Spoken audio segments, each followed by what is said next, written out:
Aquest reglament que avui portem a aprovació no és neutral, òbviament té un posicionament polític clar i crec que amb això estem tots d'acord que hem de treballar totes i tots per posar les persones al centre, reconeixent la dignitat com a principi bàsic. Un reglament que jo crec que amb això no podem estar ningú en desacord, que parla de drets, de dignitat, d'autonomia i de cures. I jo crec que això ens hauria d'unir a tots perquè no és poca cosa. Vivim a Olesa un canvi demogràfic. Olesa, com la resta del país, envelleix. Cada vegada hi ha més persones grans, més situacions de dependència i més famílies que no poden assumir soles la càrrega de les cures.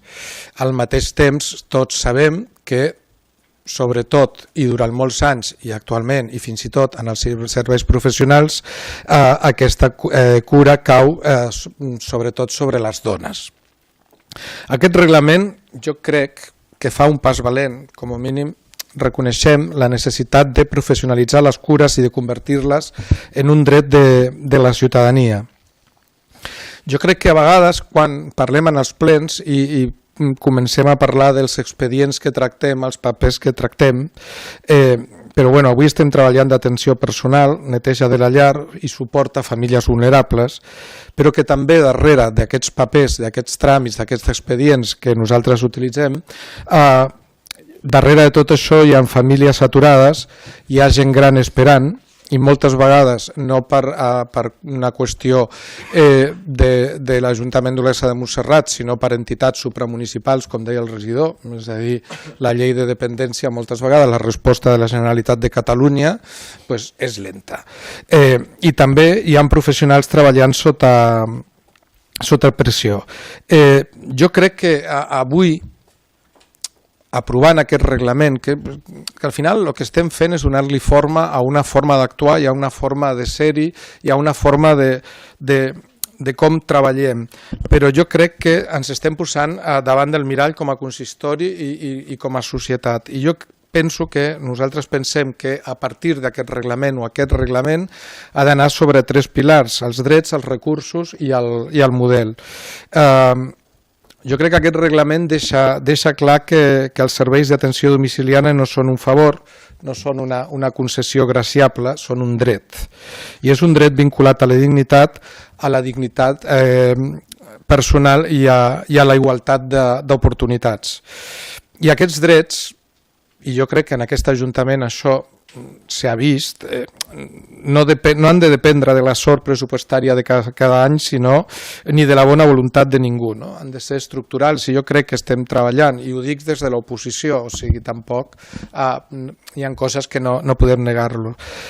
Però sí que és veritat que tenim recursos, que manquen recursos, que necessitem recursos perquè un reglament, un servei sense recursos no és un reglament, no és un servei, només és un discurs. Jo crec que aquest reglament estableix objectius ambiciosos: l'atenció personal, la neteja de la llar, suport socioeducatiu, teleassistència, prevenció de la dependència i suport a les persones cuidadores. Però tot això, i això és la part que jo crec que sí que hem de tenir cura, senyor regidor, no es pot fer amb plantilles precàries, amb subcontractacions a la baixa o amb professionals sobrecarregades. És a dir, s'han d'assumir a partir d'aquest reglament, d'aquesta aprovació, poder incrementar progressivament les hores de servei per usuari, que demanava el regidor Martínez, també reduir les llistes d'espera. Si en reduir les llistes d'espera crec que és més que tot també reduir el temps de resposta a la ciutadania. Jo no sé si afegeix alguna més al tema de que posem un temps en el mateix reglament de resposta. Millorar la coordinació amb el sistema sanitari, però a més, sobretot, garantir les condicions laborals dignes per a les treballadores del SAT. Perquè sense estabilitat laboral no hi ha qualitat. I no hi ha estabilitat laboral si només mirem el servei com una despesa i no com una inversió social. Això crec que tots podem estar convençuts que invertir en atenció domiciliària no és una càrrega, és estalviar en futur en hospitalitzacions, institucionalitzacions i en problemes, per exemple, de salut mental.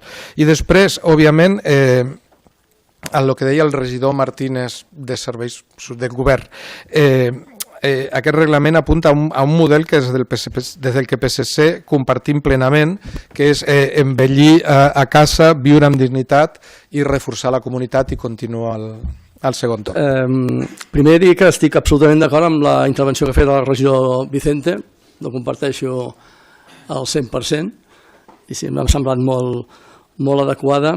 Bueno, per primera vegada i que no serveixi de precedent, jo estaré d'acord amb el regidor del Partit Socialista, en aquest cas, i el senyor Martínez, perquè han parlat amb molta coherència i Ciutadans és coherent. Per tant, crec que és lògic que tinguem un reglament, encara que no estigui totalment d'acord amb ell perquè hi ha mancances, però bueno, es posem a la seva disposició per això mirar de mica en mica d'on anem gestint d'acord a les necessitats reals dels solesans, que és el que realment crec que ens importa a tothom. Estic en part d'acord amb la intervenció que ha fet el regidor i portaveu del PSC, Fernando Vicente, però crec que la seva informació no està actualitzada.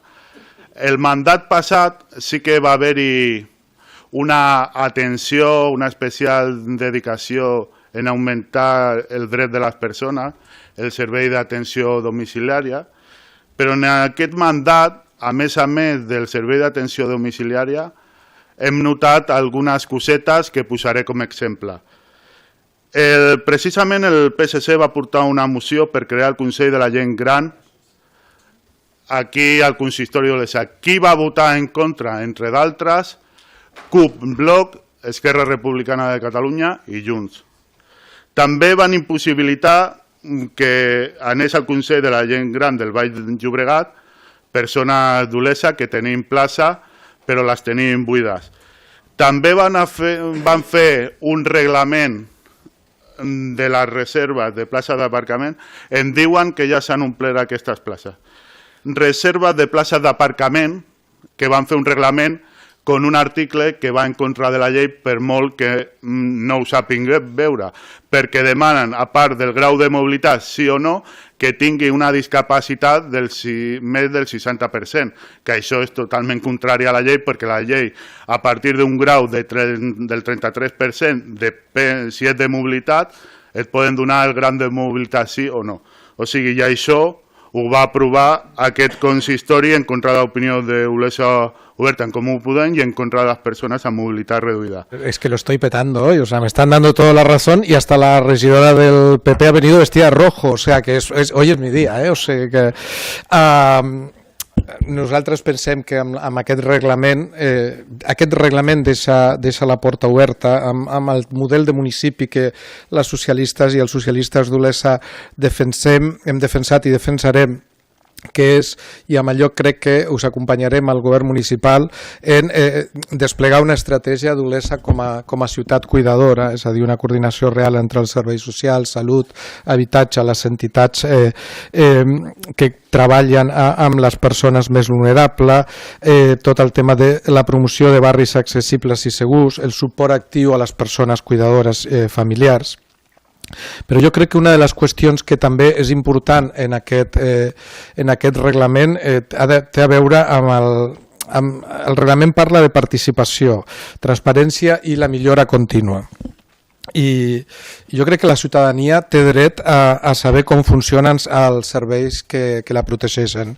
I el govern, sigui el que estigui en el moment que estigui, ha de respondre amb dades i no amb discursos a preguntes molt clares. Quantes hores reals de serveis s'ofereixen? Quantes persones estan en llista d'espera o en espera de resposta? Quina és la ràtio professional de la persona usuària? I quines són les condicions laborals reals de les treballadores? Perquè si no hi ha transparència, no hi ha credibilitat.